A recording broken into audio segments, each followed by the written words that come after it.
Canada just excluded Tesla from EV subsidy program and froze 43 million Canadian dollars in rebate funds. How will this decision affect Tesla and the US-Canada relationship?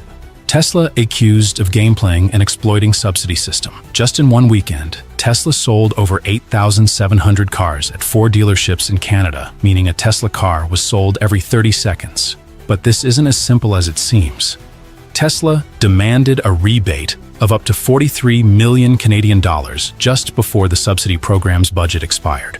The Canadian government noticed signs of abuse, suspecting Tesla was manipulating the system to profit from this program. Chrystia Freeland, Canada's Minister of Transport, ordered a thorough investigation of every record and immediately halted all payments to Tesla. But can Tesla prove that its actions were legal? Is there truth behind these suspicions?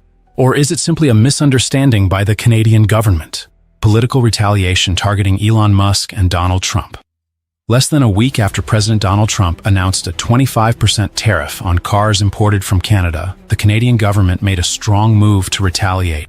And it's no coincidence that Tesla, a company led by CEO Elon Musk, a close advisor to Trump, became the first target. Prime Minister Mark Carney declared, "We will not use Canadian taxpayers' money to fund an American company manipulating the market and breaking the rules." This is clearly a political attack, aimed at protesting the US tariff decision and the close ties between Musk and Trump. But is this a reasonable retaliation or just another endless trade war? Can Canada win this confrontation, or will it have to compromise with the US? World leaders speak out in support of Canada. Not only Canada, but many international leaders have spoken out against the actions of the US. European Commission President Ursula von der Leyen confirmed that the EU will defend its businesses from Trump's tariff policies. Brazil's President Luiz Inácio Lula da Silva warned that the US tariff policy is stifling free trade and weakening the multilateral trading system. Even the German Automotive Association claimed that Trump's tariff policy is a threat to the entire global supply chain. So can these countries stand firm and confront the US in this trade war? Will the unity of these nations create enough pressure to change US policies? Impact on the future of Tesla and the electric vehicle market. Tesla is currently facing increasing challenges. Not only has it been excluded from Canada's subsidy program, but the company is also up against fierce competition from major rivals like BYD from China, NIO, and traditional automakers such as Ford and GM. While Tesla still holds its dominant position in the electric vehicle industry, new competitors are constantly increasing pressure, especially in non-Western markets like China and Europe. Tesla is also dealing with another hard challenge: the failure to maintain its leadership position. While rivals like Ford and General Motors ramp up EV production, Tesla may start to lose its market edge. Can Tesla protect its position, or will it have to make way for new, promising competitors? Can Canada build a more independent economy? Canada is taking bold steps to rebuild its economy and create a more independent trade relationship, one that is less reliant on the US. Prime Minister Carney believes Canada needs to develop an economy that the people can control. However, to achieve this, Canada faces many significant challenges, especially from the US. A massive neighbor with strong influence over Canada's economy. Can Canada truly achieve this goal and create a more self-sufficient economy? Or will it have to remain dependent on other powers, especially the US? Is Canada quietly cutting ties with the US? Nuclear submarines, radar systems, and a chilling message from Ottawa: 60 billion in submarines, 6 billion in radar. A 19 billion F-35 deal on the edge of collapse. One of America's closest allies is quietly stepping out of its shadow. A firm message from Ottawa: the US-Canada relationship is deeply fractured. But this time, it's not about tariffs or immigration policies. It's about nuclear submarines, long-range radar systems, and a total rethinking of national defense strategy without relying on the United States. Canada's new Prime Minister, Mark Carney, a former governor of the Bank of England, declared, "We cannot and should not entrust our national defense to anyone else." This statement wasn't meant to provoke. It was a clear, calculated signal to Washington, at a time when trust between the two countries is at its lowest in decades. Nuclear submarines not made in USA. Earlier this month, the French nuclear-powered submarine FS Tourville docked in Halifax, Nova Scotia, just 300 miles from the US border. But this wasn't a diplomatic visit. It was a live demonstration of France's latest naval technology for Canadian defense officials. Canada is now preparing to replace its aging submarine fleet in a modernization plan worth 60 billion Canadian dollars, roughly 42 billion USD. They plan to acquire between 6 and 12 nuclear-powered submarines, specifically for long-duration operations in the Arctic, where competition for control is intensifying. In the past, major arms deals like this almost always went to American companies. This time, France is leading. Backed by its Barracuda-class submarine program and a strengthening defense partnership with Ottawa, long-range radar, choosing Australia over the US. Shortly after, Canada announced a major investment, 6 billion Canadian dollars, into the JORN radar system, developed in Australia. JORN is an over-the-horizon radar capable of detecting aircraft and ships up to 3,000 kilometers away by bouncing radio waves off the ionosphere, covering the vast Arctic region in real time. What's striking is this. Canada bypassed all the US defense giants. No Lockheed Martin, no Raytheon, no Northrop Grumman. Why? Because Canada no longer trusts American defense consistency. The Arctic is too critical to leave in the hands of uncertain alliances. Canada wants sovereign surveillance free of foreign pressure, even from its southern neighbor. F-35 deal under review. Then came the bombshell. Canada is now reconsidering its $19 billion contract to buy 88 F-35 fighter jets from the US. The agreement was signed in 2023, and Canada has only paid for the first 16 units so far. But now, the government is reviewing the entire deal and may switch suppliers. Defense Minister Bill Blair called it a necessary strategic decision to protect Canadian sovereignty. But analysts are calling it what it really is: the strongest warning Canada has sent to the Pentagon in over 30 years. NATO allies are watching, and this shift isn't isolated. Just weeks ago, Portugal canceled its own F-35 procurement, citing unpredictable US foreign policy as a key risk for NATO unity. Portuguese Defense Minister Nuno Melo made it clear, we must rethink our reliance on a partner whose positions change too quickly. And that's the heart of the issue. Can a unified defense system survive when its central pillar becomes volatile and erratic? A post-NORAD era? For decades, NORAD, the North American Aerospace Defense Command, was a symbol of unshakable trust between Canada and the US. But behind closed doors, Ottawa is quietly building alternative systems, from Australian radar to French submarines and more European tech contracts. Canada is not just diversifying suppliers, it's restructuring its entire defense ecosystem, piece by piece. This is not just procurement, it's a strategic realignment of historic proportions. Stay tuned to see how Europe, Asia, and Washington respond next. When a former US president has a meltdown at 2 a.m., posting like a heartbroken teenager just to threaten the world, you know something serious is wrong with America.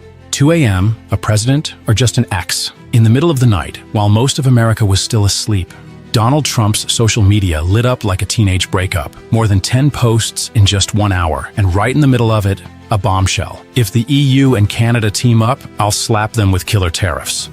Not a formal speech, not an official statement, just a midnight threat, typed out like someone just broke up with the country. This led many to ask, is this a strategic move or the sign of a man losing control? Is it a last-ditch attempt to distract the public, while the ground beneath him quietly begins to shift? And if that's true, then America's real problem may be bigger than tariffs. Less than 24 hours later, the backlash begins. It didn't take long. Within 24 hours of Trump's late-night posts, America's oldest allies began pushing back. Hard. Doug Ford, Premier of Ontario, a man once seen as one of Trump's biggest fans, suddenly flipped. We'll make sure the US feels the pain. I'm sorry for the American people, but this is on Trump. Then came France, then the UK, then the entire European Union, all backing a new trade alliance with Canada. Without the United States, they were once best friends forever. Now it's block, unplug, and remove from trusted partners list. One EU trade advisor even joked, Trump used to host the party. Now he's locked outside the living room. In global politics, There's no room for 2 a.m. tantrums. One tweet in the wrong tone, and you risk losing alliances that took decades to build. The American wallet is screaming, while Trump's busy picking fights with longtime allies. Everyday Americans are staring down a spending crisis. A survey from the University of Michigan shows consumer confidence has hit a 15-year low. Rent is rising. Wages can't keep up with inflation. And basic living costs are crushing family budgets. Some experts warn, those 2 a.m. tweets aren't just impulsive. They're a distraction tactic. When the economy's in chaos, picking a fight overseas becomes the easiest way to divert attention. A Bloomberg analyst put it best. Americans don't care who yells the loudest. They care who makes life a little easier. He says, make America great again. But all we see is make recession real fast. From America first to America alone, Trump once said, America first. But now, it's starting to look more like America alone. Major U.S. companies, Tesla, Apple, GM, they're quietly shifting production lines to Canada and the EU, all to avoid the risks of sudden U.S. policy swings. Within 48 hours of Trump's latest tariff threats, stock prices for major manufacturers plunged. Investors got the message. Political chaos is not a business model. You can't lead the world if the world no longer wants to follow, because no one wants to build their future in a market where tomorrow could be undone by a late-night emotional post. True leadership doesn't shout. It earns trust. Not everyone wants to stay at the party. In a world full of uncertainty, what countries and businesses need most is stability and trust. But if a nation keeps changing its message, threatening partners, and shaking confidence in the market, then no matter how grand the party may be, guests will start leaving. Allies need consistency. Investors need to calculate risk. And the American people? They need answers for tomorrow, not midnight promises made in the dark. If someone wakes up at 2 a.m. just to threaten the world, then we have to ask, are they really in control of the situation? Or is the situation controlling them? Right after the closing bell rang, the president held a press conference from the Oval Office, a timing that avoided immediate investor response, but created an uncontrollable ripple effect.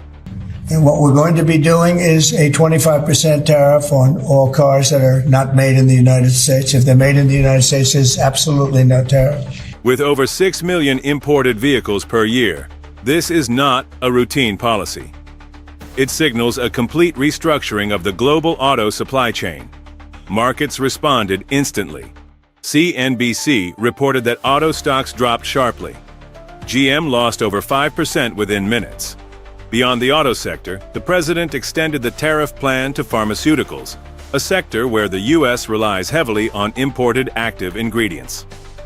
According to the FDA, about 72% of pharmaceutical ingredients come from abroad, mainly from China and Ireland. In order to bring our pharmaceutical industry back, we don't make anything here in terms of drugs, medical drugs, different types of drugs that you need, medicines. It's in other countries, largely made in China. This means higher manufacturing costs and likely higher drug prices.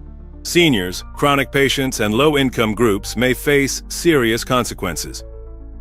Despite clear signs of concern, the president showed little urgency. That'll all take care of itself. That could take care of itself in 1 day, 2 days, or 1 week. But for millions of Americans with 401ks, IRAs, and stock investments, this isn't a temporary dip. It threatens retirement funds and long-term financial security. Such indifference risks damaging public trust. During the press event, the president was asked about Signalgate, where senior officials allegedly shared military plans via unsecured group chats. Hegseth is doing a great job. He had nothing to do with this. Hegseth. How do you bring Hegseth into it? He had nothing to do. Look, it's all a witch hunt. But leaked texts revealed direct action steps. 11:44 Eastern, go for mission launch.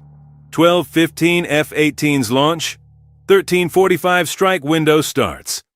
These are strategic military coordinates. Leaking them could violate the Espionage Act and jeopardize operational security at a time of global volatility. Immediately after his strong remarks on tariffs and security, the president pivoted to talk about whales and coal. Something happened out there. There's something driving the whales a little bit loco, but they lost 2 in 20 years, and now they lost 17 in a short period of time. So, and they're using coal, which is very powerful. Coal is a very powerful energy, and we're opening up our coal mines again, and we're going to do, I call it beautiful, clean coal. The technology is so good now that coal can give you tremendous power at the same time. It can be very clean. But we're also obviously doing oil and gas and various other things. You can do pretty much whatever you want. We don't like the wind because we think it ruins the landscapes, the plains, ruins them. This abrupt shift confused viewers and investors alike. Is the administration focused on economic stability, security, or traditional energy? Mixed messages like these breed uncertainty, which can slow growth and fuel inflation. A classic formula for stagflation. At the same time, data from the Atlanta Fed painted a worrying picture. GDP for Q1 2025 is projected to shrink by negative 1.8%. Other models warn of a minus 3% contraction.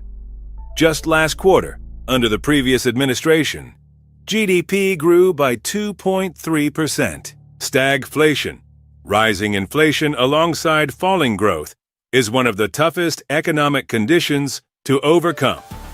While the U.S. economy faces internal pressure, Canada and the European Union have begun voicing concern. Several international companies are now delaying investments, awaiting clearer economic direction. Could we be witnessing the beginning of a new global realignment? Are America's traditional allies pulling away? Stay tuned for the next developments to uncover the surprising twists in this unfolding story. In just one presidential term, the U.S. national debt surged by over $8.2 trillion, the highest in modern American history.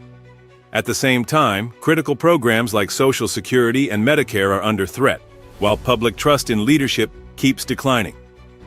In the midst of this storm, Representative Jasmine Crockett delivered a speech that didn't accuse. It questioned, who is really responsible when the system breaks? They want me to be fired. I want my district to always know that they will always be my priority. This line wasn't just a jab. It was a wake-up call. Crockett didn't point fingers. She held up a mirror. Because when those who once led the system call it broken, the question becomes, were they building it or just benefiting from it? Thought that it was okay to just tell the truth. Instead, we're pushing conspiracy theories, and some of them are killing people. It's the same thing that we have coming out of Doge. It's the reason that people are dying. It's the reason that farmers are losing their farms, because we continue to peddle conspiracy theories. Former President Trump currently faces 91 criminal charges. Jasmine didn't make accusations. She made observations. Her comparison wasn't about mockery. It was about volume and impact. Because when indictments become more common than policies, we need to ask, is this political theater or a legal reality we must face? Jasmine Crockett. The Democratic Congresswoman said, imagine calling your grandma and then holding a press conference to say it was a perfect call. That wasn't a joke.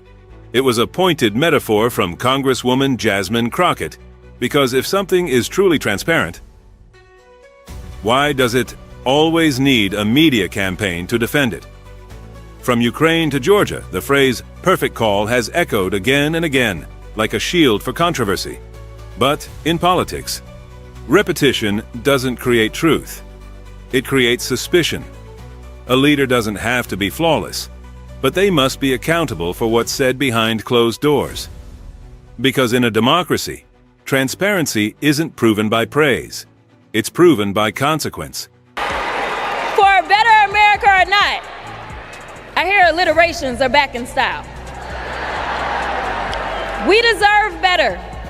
We deserve a president who can be a bright light in a sea of darkness.